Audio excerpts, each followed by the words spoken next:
कुछ फिल्में ऐसी होती हैं जिन्हें देखने के बाद हम लोग इंटरटेन होते हैं, जबकि कुछ फिल्में ऐसी होती हैं जिनको देखने के बाद कुछ नया सीखने को मिलता है। हमारा दिमाग कुछ नया सोचने पर मजबूर हो जाता है। पर मुझे सबसे ज़्यादा पसंद वैसी फिल्में आती हैं जो हमको इंटरटेन तो करती ही हैं, साथ में कुछ नया सिखाती भी हैं। और लंबे समय बाद मैंने एक ऐसी फिल्म देखी जिसका नाम है कंतारा।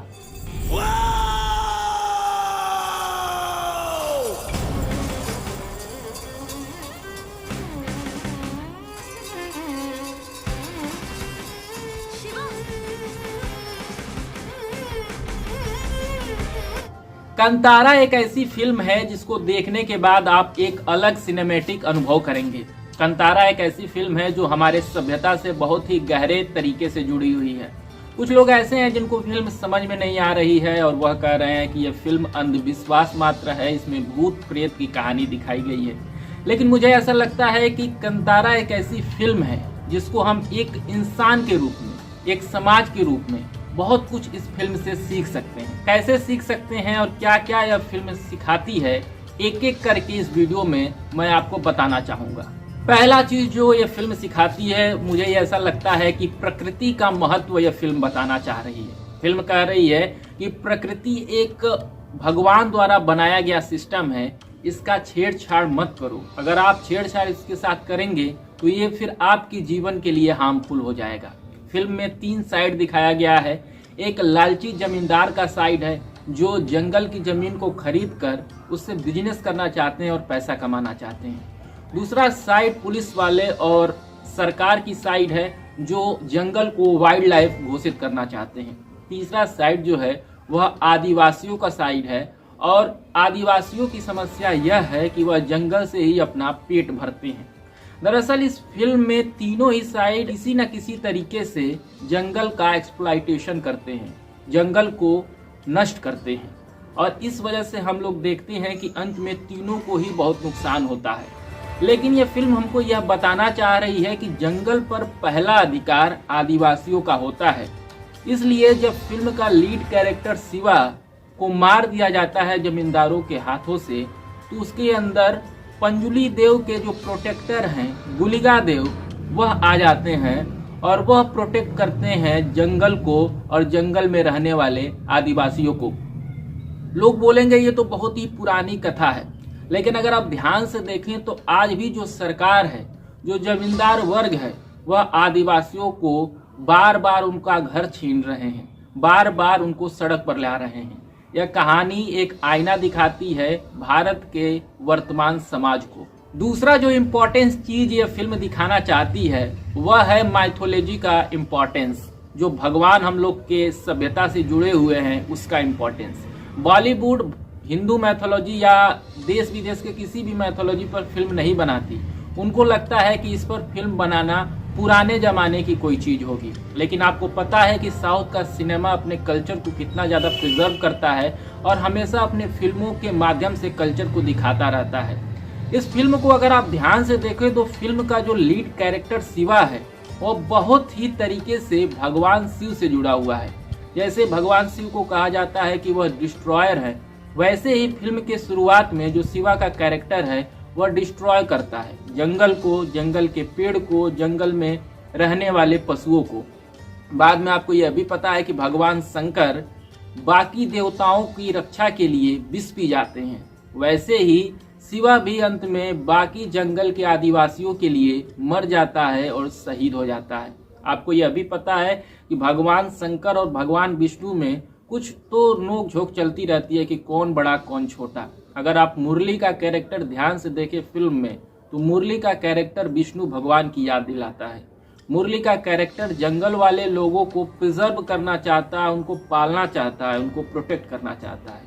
अगर आप ध्यान से देखें तो दोनों के बीच में शुरू में झगड़ा दिखाया जाता है, लेकिन फिल्म के क्लाइमेक्स में शिवा कहता है मुरली से कि अब तुमको ही इन आदिवासियों को और इस जंगल को बचाना है।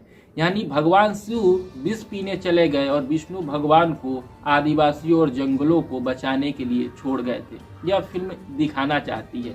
तीसरी चीज जो मैं आपसे बताना चाहता हूँ इस फिल्म से जो सीखने को मिलती है वह है अपने लोकल कल्चर को, अपने लोकल सभ्यता को दिखाना। अगर आप नॉर्थ इंडिया से हैं, मेरे वीडियो ज़्यादातर लोग वही देखते हैं जो नॉर्थ इंडिया से होते हैं। नॉर्थ इंडिया में एक कल्चर है, एक भगवान है डीह बाबा, और डीह बाबा को बताया जाता है कि वह अपनी बात कहने के लिए अलग अलग लोगों पर आ जाते हैं। सिमिलरली यह कथा कर्नाटक के मैंगलोर में शूट की गई है और वहाँ पर पंजुली देव और गुलिगा देव अलग अलग लोगों पर आते हैं और अपने मन की बात कहते हैं, जंगल को प्रोटेक्ट करते हैं, लोगों को प्रोटेक्ट करते हैं। बॉलीवुड या बाकी सिनेमा में ऐसी चीज़ें नहीं दिखाई जाती हैं। कंतारा में यह फिल्म बहुत ही अच्छे तरीके से दिखाया गया है और इसीलिए 16 करोड़ में बनी यह फिल्म 200 करोड़ से ज़्यादा अधिक पैसा अभी तक कमा ली है। पॉइंट नंबर 4, इस फिल्म से हमको यह सीख मिलती है कि अगर आप किसी चीज़ को बहुत गहरे से मानते हैं तो उसको मानिए, बाकी समाज के बारे में मत सोचिए। एक फिल्म का याद आता है मुझे, लगान। जब आमिर खान और आशुतोष गोवारिकर इस फिल्म को बना रहे थे तो सारे प्रोड्यूसरों ने कह दिया था कि यह फिल्म फ्लॉप हो जाएगी, इसको मत बनाओ। लेकिन फिल्म बनी और ऐसी हिट हुई कि आज तक लोग उसे याद करते हैं। वही कहानी कंतारा की भी है। कंतारा को भी जब ऋषभ शेट्टी बना रहे थे तो कोई प्रोड्यूसर इसको प्रोड्यूस नहीं करना चाहता था, कोई डायरेक्टर इसको डायरेक्ट नहीं करना चाहता था। इसलिए हैरानी की बात यह है कि ऋषभ शेट्टी इस फिल्म में लीड रोल प्ले कर रहे हैं। इस कहानी के राइटर भी वही हैं और साथ ही फिल्म को डायरेक्ट भी वही कर रहे हैं। और जो प्रोड्यूसर पहले बोलते थे कि यह फिल्म फ्लॉप हो जाएगी, अब ऋषभ शेट्टी के पास आकर बोलते हैं कि अगले पार्ट के लिए हमको प्रोड्यूस करने को मौका दीजिए, हम आपकी फिल्म को बड़े स्केल पर प्रोड्यूस करेंगे। ऋषभ शेट्टी का जो लीड रोल है इसमें, वह बहुत ही इम्पोर्टेंट रोल है शिवा का।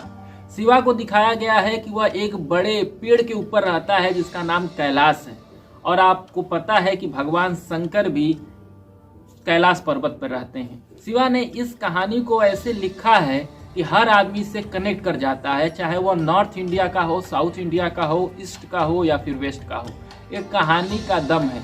वैसे ही अगर बॉलीवुड का कोई कलाकार किसी गांव की कहानी को बताता है तो लोग उतने ही चाव से देखेंगे।